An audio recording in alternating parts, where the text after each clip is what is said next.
All right, I want to be clear right off the bat. They're coming for your money. And I don't mean that in like a vague and abstract way. Right now, as you listen to this, Social Security is starting to break down. The website has been crashing. The phone lines are jammed or silent, and the staff has been either laid off or demoralized or limited.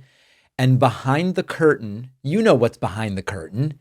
It's Elon Musk's Doge, the Department of Government Efficiency, running the show like it's a bad crypto scam or the latest meme coin. We are talking about $1.5 trillion in benefits gone glitchy and occasionally inaccessible. I mean, listen, we all understand large systems don't function perfectly. It's not like Social Security was this perfectly oiled machine before. But the Trump Musk team has thrown gasoline onto a system that was working by firing more than 12% of the staff, eliminating the office that tracks how the public is being treated so that you can't complain when you get screwed anymore, slashed call centers, canceled ongoing and open modernization contracts, and also outsourced the critical decision making for Social Security to a private tech billionaire with a fraud obsession who is the very unelected bureaucrat we were told Trump was going to get out of government. And the guy now running the place is a mid-level analyst who handed over internal data to Elon Musk's team behind his boss's own back. And he's now in charge of whether 73 million Americans get their checks on time. So what's the plan here? The plan is very simple. It's almost stupidly simple. Break it and then say, look, government doesn't broke, but government doesn't work. It broke. It's broken. Well, it's broken by your doing. But that allows you to manufacture consent for privatization. You create a crisis, you make people miserable, and then you sell them the idea. You're not happy with this, right? I have the solution for you. It's Wall Street. Wall Street can do it better. Private industry can do it better. Let's let in the hedge funds and the financial advisors and the whole thing. It's a very old playbook. But the problem is that Social Security is not some abstract policy idea. It's groceries, it's rent, it's medicine. For millions of people, Social Security is survival. Workers at many companies scrape by on $14 an hour. And then you've got the CEOs and the owners pulling down millions of dollars, sometimes billions of dollars, from the labor of the people making $14 an hour to scrape by. And now we want to go in and mess with the only safety net that they might ever see. So you've got the staff at the field offices, no paper, no pens, no headsets. Some are faxing documents like it's 1994 because the phone systems aren't holding up. The calls flooding into Congress are from people in their 70s and in their 80s begging to understand, are my benefits going to arrive? I can't get through to anybody.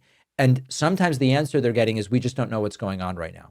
So we are seeing in real time the dismantling of one of the most successful government programs in American history, which you paid into your entire working life, because it's easier to let it die for Republicans than to admit that it works and to stop privatizing it. They want you to hate it.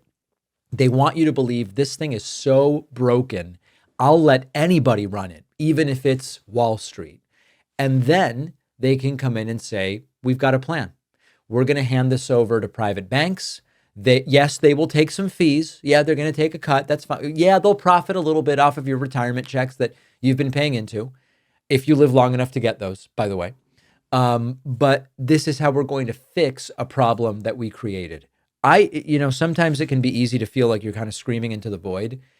I really hope that the audience understands how they are applying this technique in so many places. Look at these crappy public schools. Well, yeah, you reduce funding, you give them kind of one size fits all metrics by which they'll be evaluated, and you insist that they're merely worthless liberal indoctrination.